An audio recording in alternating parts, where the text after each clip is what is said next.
Hello বন্ধুরা, তোমরা কেমন আছো? আশা করি খুব ভালো আছো। সঞ্জয় তিথি চ্যানেলে সবাইকে স্বাগত।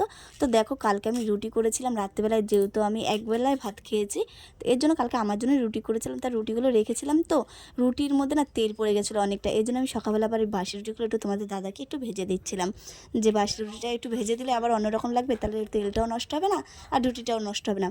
আর এই দেখো, আমার বাবু কিন্তু এখন কিন্তু সকালবেলা কিন্তু আজকে টিভি দেখছে। ও কোনো সময় ঘরে বসে থাকে না, টিভি থাকলেও। আমি তো ভেবেছিলাম যে রুটিটা তো ভাজলাম, খাওয়াবো কি দিয়ে, রুটিটা তোমাকে খেতে দেবো কি দিয়ে। কালকে একটু ডাল আছে, কিন্তু ডালটা নষ্ট হয়ে গেছে, রাত্রে জাল দেওয়া যেহেতু হয়নি, নষ্ট হয়ে গেছে। এই ভালো হয়েছে রুটিটা ভাজা আছে, কিন্তু খাওয়াবো কি দিয়ে ভাবলাম, তো তোমাকে চিনি দিয়ে দেবো জানো। আমি তো ভাবলাম যে চিনি দিয়ে খাবো, তারপর মিটকে শুনে দেখি মিষ্টি রয়েছে। না, ভালো হয়েছে না, চিনির থেকে মিষ্টিটা ভালো না, এই যে শিরাটা দিয়ে খেতে পারবে এখন ভালো একটু। হ্যাঁ জানো, এর আগে 2 দিনই তরমুজ আনা হয়েছে, তরমুজটা একদম ভালো করেনি, মিষ্টিও না লালও না। আজকে তরমুজটা দেখে মনে হচ্ছে ভালো হবে, লাল। আচ্ছা ঠিক জানি না, আচ্ছা, কাটা ছিল ওখান থেকে। কাটাটাই আনা ভালো। এই তো বেল এনেছে, আর কি এনেছো? কলা। এটা কি পোস্ত? বুঝেছি, আমি ভাবছি যে এটা তো আমি আনতে বলিনি। পঞ্চশস্য আনুনি? মনে নেই। মধু আনুনি? মধু এনেছি। এই জিনিসটা আমাদের ঘরে কি হয়, আমি তোমাদের দাদাকে যদি কিছু আনতে বলি ভুলে যাবে, মনে থাকে না, একটা না একটা জিনিস ভুল করবে। সবই ঠিক আছে, কিন্তু বন্ধুরা দেখো, আমরা কিন্তু বেরিয়ে গেছি গঙ্গার জন্য। এখন বেরিয়ে গেছি আমরা গঙ্গা যাবো। আবার ভেবো না যে এটা মুড়ি দিয়েছি বলে খুব শীত করছে, তা না, রোদ্দুর খুব, এর জন্য একটা মুড়ি দিয়েছে। এই দেখো তোমাদের দাদা সাইকেল চালাচ্ছে। তো চলো গঙ্গায় গিয়ে দেখা হবে আবার। আমার না একদমই মন ছিল যে আমাদের আমগুলো আজকে বিকেলে আমগুলো কালকে রাতে নিয়ম আছে আম রাখা। আমরা গঙ্গায় আম না দিলে কিন্তু আম খেতে পারি না। এটা হচ্ছে চারচারা বাজার, চারচারা বাজারে আমরা আম কিনে নিই, তারপর গঙ্গায় গেছি। এই দেখো, আমরা কিন্তু গঙ্গায় কিন্তু এখন পৌঁছে গেছি, ঠিক আছে। এখন আমি কিন্তু চান করতে যাবো। আর এই দেখো, আমি কিন্তু এখন চান করার জন্য কিন্তু আমি গঙ্গায় নেমেছি। আর আমার এই গঙ্গাটা এতটাই ভালো লাগে না, আমি যখনই কিন্তু চান করা আমার ইচ্ছা হয় গঙ্গায়, আমি এই গঙ্গায় আসি। আমি এখন কিন্তু অন্য কোনো গঙ্গায় যাইনি চান করতে, আমি যখনই আসি না কেন এই গঙ্গায় আমি চান করতে আসি, আমার খুবই ভালো লাগে। আর এই দেখো, আমরা কিন্তু চান করে কিন্তু আমরা উঠেও গেছি দুজন মিলে, তোমাদের দাদাও চান করেছে। আর আমি যখনই এখানে আসি না কেন চান করলেই আমি কিন্তু তিলক পরি। তিলক না পরে এমনও কোনো দিন হয়নি যে চান করছি এদিকে তিলক পরিনি, তিলক না পরে বাড়ি চলে গেছে, এমন আমি এখানে আসলেই আমি আগে তিলক পরি। আর এই দেখো, এই লোকেশনটা দেখো, এতটা সুন্দর, এত সুন্দর বলার মতো না। এই দেখো, সবাই কিন্তু আজকে চান করতে এসছে। বন্ধুরা, আমরা গঙ্গা থেকে চলে এসেছি, অনেকক্ষণ হয়েছে এসেছি। তো তোমার বৌদিকে দেখছি না, চলো দেখি কোথায় কি করছে, দেখি তো কি করছো বাইরে। এই যে আলতা পরি। খুব সুন্দর হয়েছে তো আলতাটা। হাত দিয়ে বললাম, এই যে কাঠি দিয়ে অনেকবার চেষ্টা করেছি, হয়নি, খুলে যাচ্ছিল, হাত দিয়ে পড়লাম। ছেলেরা চান করাবো, চান করে ওকে রেডি করে তারপর আমি শাড়ি পরে যাবো পুজো দিতে। এই যে দেখো, তোমাদের বৌদির সব পুরো গুছানো প্রায় রেডি হয়ে গেছে, এখন আমরা বেরোবো। ছেলেও রেডি হয়ে গেছে, এই যে ছেলে, পাপা, আমরা এখন বেরোবো। চলো। এই দেখো, আমি কিন্তু পুরো রেডি, এখন মন্দিরে যাওয়ার জন্য আমি রওনাও হয়ে গেছি ছেলেকে নিয়ে। আর এই দেখো, আমাদের পুচকুটা আজকে পেছন ধরেছিল যাওয়ার জন্য। আমরা যাচ্ছি এখন মন্দিরে পুজো দিতে।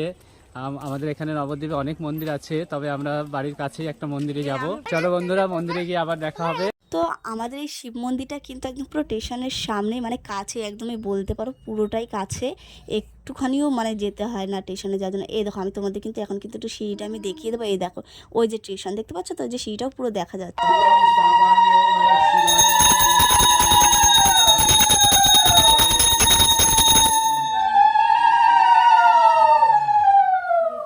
তো আমি যখন পুজো দিতে গেছিলাম তখন কিন্তু আমি ঘরে পুজো দিয়ে যাইনি, তো আমি এর জন্য বাড়িতে এসে আমি আবার পুজো দিচ্ছিলাম। গোপালকে এখন সেবা দেবো, গোপাল এখনও সেবা করেনি, দুপুরের সেবাটা দেবো। আর এই দেখো, তোমরা ভাবা ওখানে গেল শাড়ি পরে আর এখানে এসে নাইটি পরে। আর আমি সত্যি কথা বলতে গেলে আমি না শাড়ি বেশিক্ষণ পরে থাকতে পারি না, এর জন্য আমি এসে আগে নাইটি, আবার ধোয়া নাইটি পরে তখন আবার আমি গোপালকে এখন সেবা দিচ্ছি। তো আমি তো ভেবেছিলাম যে ঘরে পুজো দিয়ে আগে ফল খাবো, যেহেতু সাবু ভিজায়নি। তোমাদের দাদা তো বললো যে সাবু যখন ভিজিয়ে দাও আগে ফল খেও না, যেহেতু খালি পেটে আছে, উপোস করে বমি পেয়ে যাবে। তো এখন আবার গেছিলাম দই আনতে, তোমাদের দাদা তো বলেছিলামই তো, একটা জিনিস আনতে গেলে আরেকটা জিনিস ভুলে যাই। দই আনলাম, মিষ্টি নিয়ে আসলাম, নিয়ে এসে এখন এই যে সাবুটাকে মাখবো। এই সাবুটা মানে আমি একা খাবো না, সবাইকেই দেবো, খেয়ে তারপরে আবার ফল খাবো। আর উপোস থাকাকালীন আমি জানি, এর আগের বছর আমার এরকম হয়েছিল, যতই সুন্দর করে সাবুটুকু মাখি না কেন, উপোস পেটে খাওয়া যায় না সব। অন্য সময় হয়তো পেলে অনেকটা মেখে দিলে তখন মনে হয় অনেকটা খেতে পারবো, কিন্তু উপোস পেটে আর নিজে মাখলে খাওয়া যায় না। এরকম মিষ্টি নিয়ে এসেছি, দই কলা এই দিয়ে এখন মাখবো এটাকে।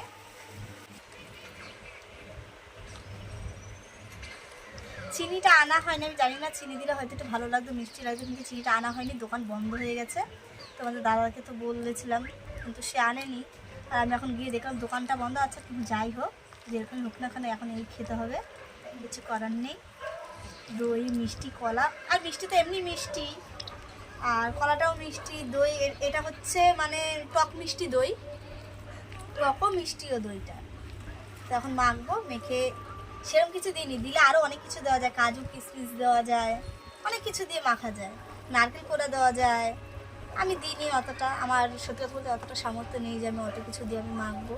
আমাদের সামর্থ্যের মধ্যে যেইটুকুনি হয়েছে আমি সেইটুকুনি মেখে এখন খাবো। তোমরা তো দেখতেই পেলে যে তোমাদের বৌদি সাবু মাখছিল এবং সাবু মেখে নিজে খেলো এবং সবাইকে দিল। পাশের বাড়ি বৌদিকেও একটু দিয়েছিল, তারপর ছেলেকে খাইয়েছে। ছেলেকে খাইয়ে তারপর শরীরটা আগে থাকতেই খারাপ ছিল, অতটা ভালো ছিল না। তো উপোস করার পরে আরও ক্লান্ত হয়ে পড়েছে, তাই ঘুমাচ্ছে, অনেকক্ষণ ধরে ঘুমাচ্ছে। যাই দেখি গিয়ে একটু ডাক দিই গিয়ে। ছুটি ওঠো, শরীর কেমন আছে এখন? ঠিক আছে, ওঠো, আমি আবার কাজে বেরোবো। ওই ছেলে বাইরে খেলছে একা একা। মাথাটা প্রচণ্ড ভগনমন করছিল। আমি সত্যি বলতে অনেকদিন পড়াবো উপোস থাকলাম, তো এরকম উপোস থাকি না আমি, আবার চট করে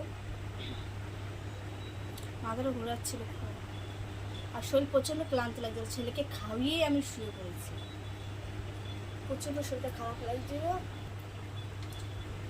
খুব খিদে পেয়েছে। কি খাই বলো তো? সাবু তো আর এখন খাবো না, সেই খাবো রাত্রে সাবু।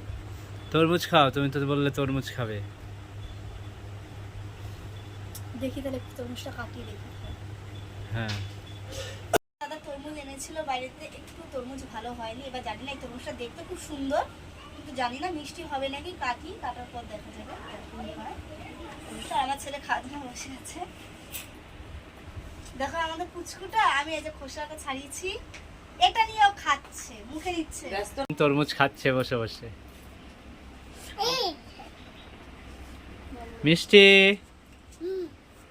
আমার ভিডিওটা তোমাদের যদি ভালো লেগে থাকে তাহলে লাইক করবেন, শেয়ার করবেন, আর আমার এরকম নতুন একটা ভিডিও দেখাতে প্লিজ আমার চ্যানেলটা সাবস্ক্রাইব করে দেবেন। আর আবার দেখা হবে নেক্সট ভিডিওতে। Tata, by.